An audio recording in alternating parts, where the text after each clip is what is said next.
All right, so we got this new 2023 Vespa GTS 300 HPE, and we want to go ahead and put the crash bars on it. So there's two options from Vespa. These are the original Vespa parts, factory parts. We have them available. They're a little difficult to install. They're typically aimed for a dealer to install, but I'm going to show you how to install them. They come in both this classic chrome along with black. The Scooter West part number on these is GTS 11 PA-HPE2, and they're specific for the 2023 and later Vespa GTS, where quite a bit changed. So first of all, I'm going to show you all the tools needed, and we're going to get right to installing these. They do have some added protection, but they're more for the looks. They're not the, if you go sliding down the road, they're not the strongest things, as you can see. So let me go over to tools quickly. What you need: a pry tool for the front badge is very useful. T25 and a T30 Torx driver, 10mm combination wrench. You're going to need two different sizes of Allen keys, a 2.5mm along with a 4mm Allen key, and a small ratchet with a 10mm socket is going to come in useful as well. So let's get right to it. All right, we'll start by removing this horn cover right here. And from the left side, you want to get your pry tool underneath that little slot. In a pinch, you could use a flat blade screwdriver, but obviously that might mar your paint job as well. And just give it a little pry, pop the badge out, set that aside. Take your T25 Torx driver, take the single screw that holds this horn cover in place. Go ahead and set that aside. And get your hand underneath here, and at the top, we're going to carefully pull this horn cover away. If you're pulling off for the first time, it's going to be pretty difficult to pull away. You got 3 snaps. Go ahead and set that aside. Underneath here is a single screw. We'll go ahead and remove that with a T30 Torx driver. Go ahead and pull the screw. You're not going to reuse the screw for the front crash bars. And the next step, we're going to be moving on to our side stand. In order to get the bracket in place, need to remove the switch. So I'm down at the side stand. There's a safety switch that happens to be kind of in the way for this installation. Take your T25 Torx driver, remove the 2 screws that just hold the safety switch. You don't need to disconnect the safety switch. We'll just let it hang by the wires. I have the side stand retracted. So at this point, we're going to go ahead and locate the center bracket on the bottom. You see these 3 fasteners right here? Make sure they're backed all the way out and just barely threaded into the bracket. And they have the lock nuts in place. So they're all kind of set. Just behind the frame, there's 2 manufacturing holes, or assembly line holes I like to call them. So when they go down the assembly line, that's how it mounts. It's got this little hook, and with the side stand out of the way, you need to kind of manipulate this where it hooks into there. And it's got a little play side to side, kind of find the center, and we're pulling this bracket towards the front of the scooter, so it's nice and square.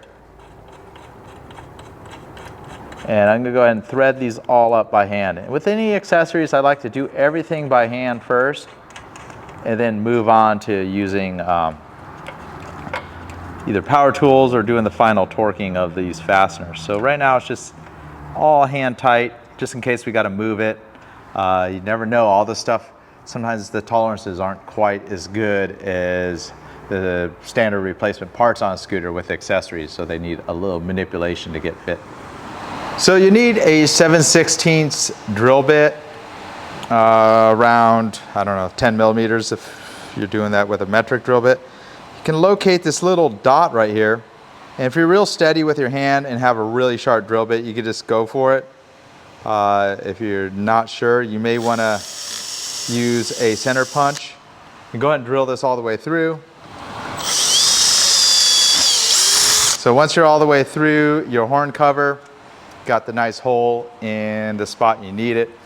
You can drill this even much larger, as large as like a 1/2 inch or 13mm. The grommet that's included with the scooter will certainly cover that up. So at this point, we can just go ahead and snap this back into place. And I usually just give it a couple little fist bumps, pop that back in place. I can see that the hole lines up. Take the single screw, we'll go ahead and put that back in place. It's T25 driver. And then the badge, it pretty much snaps right, just like that. So we got the lower bracket, we got our upper hole. Now we're gonna get the upper crash bar mount. So next, locate your left front crash bar and the center mount. We'll go ahead and insert this just to show you how this is set up. You can see all these holes on the back and it kind of has a curve inside. So I'm holding that where I see the threaded fastener. You want to take one of these small Allen fasteners that are included with the kit. There's going to be 4 total. And you're also welcome to put a little anti-seize or silicone grease or something on there just to prevent them from rusting. And then you're going to need a very small Allen driver, a 2.5 millimeter Allen driver. It can be either on a socket. And I'm just hand tightening them for right now. Just to kind of show you how this all is set up. They do have these little stickers. I don't know if those will always be present. They're on the back side. Kind of helps you ID where they go. Again, kind of key where these fasteners line up. And there's a little bit of wiggle with this whole setup. So once you get these fasteners started, go ahead and, since these are not going to be easy to access, go ahead and tighten these all the way down. So they don't need much torque, they're very small fasteners.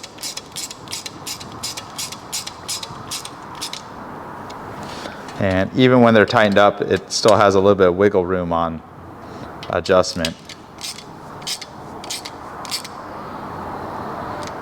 So you can see the whole setup. That's your front crash bar.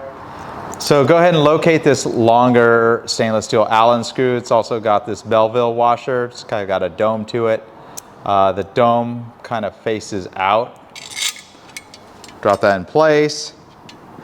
Take the spacer, go and thread that on, or just slide onto the bolt. And then there's this little rubber grommet. Go ahead and slide that in place.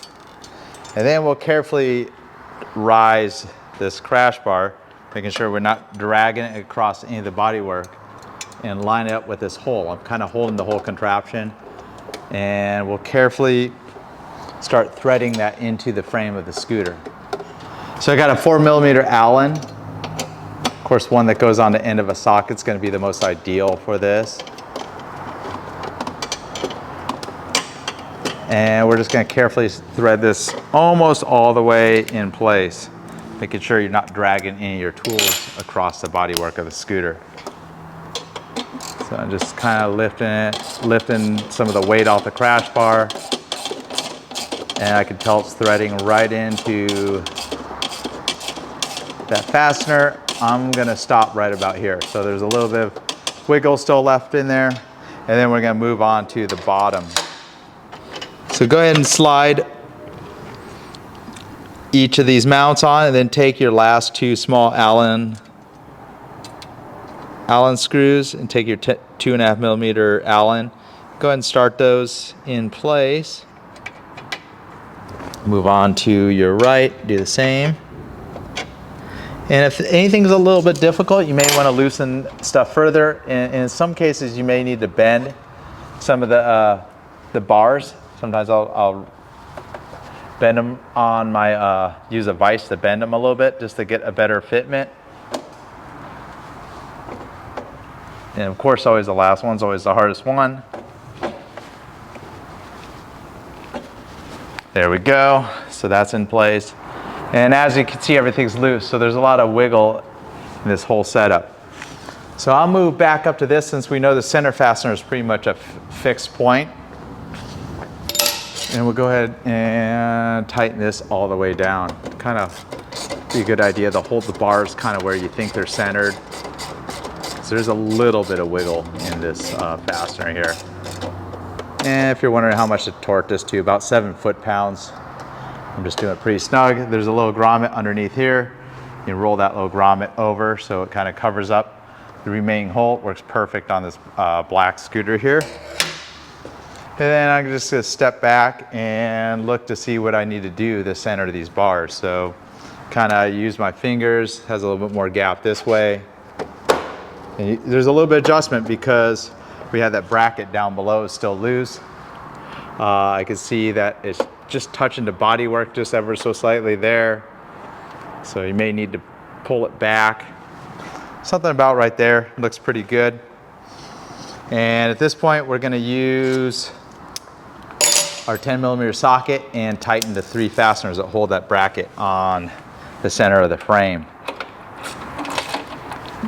And usually I like to just tighten this. I'm watching the bracket. Right when it starts to distort the bracket, like bend the bracket just a little bit, that's about the correct torque of where you want to stop with these fasteners here. And once they're all in place, just like tighten these lock nuts, keeps those fasteners from backing out. Again, using a 10mm, I'm using a combination wrench. Everything's getting pretty tight now. Then we'll go back to those little Allen screws, the 2.5mm, giving them the final. Just don't over tighten those because they're very easy to strip. They just need a little small amount of motion. If you notice how I'm using the ratchet, I'm holding the ratchet very close. I'm just holding it with my palm because that's all the torque you need for such a small fastener. You know, if it's a bigger fastener, I'll move down the wrench so I get more torque on the fastener. At this point, just go ahead and put the side stand switch back in place. Of course, the side stand should be retracted up, otherwise it's pretty difficult. And if there's a little bit of adjustment, you can certainly still bend it ever so slightly just to get a better fitment. You know, there's a little bit of give on all this stuff here. So all my fingerprints, go ahead and buff those off. Those black and chrome. They are fingerprint magnets here. So sometimes when it comes time to put that side stand switch, you might realize the bracket's shifted back a little bit. See that? Get the side stand switch back into place and we'll retighten that lower bracket now that's clearing the side stand switch. All right, well, thanks for watching. Glad you made it through that. Did the fender guard, which is the GTS 15PA-HPE2 on the previous video, and now we just did the GTS 11PA-HPE2 for this new 2023 Vespa GTS. All the accessories come in either chrome or black. The next video is going to be installing the HPE2 or 2023 Vespa GTS specific rear crash bars. We have this scooter fully loaded. You can see it's got the full-size windscreen, a top case. It's kind of the classic black and chrome touring kit. All right, well, thanks for watching. Robot here from Vespa Motorsport and ScooterWest.com here in San Diego. Hope to see you on the road. I'll see you on the next one.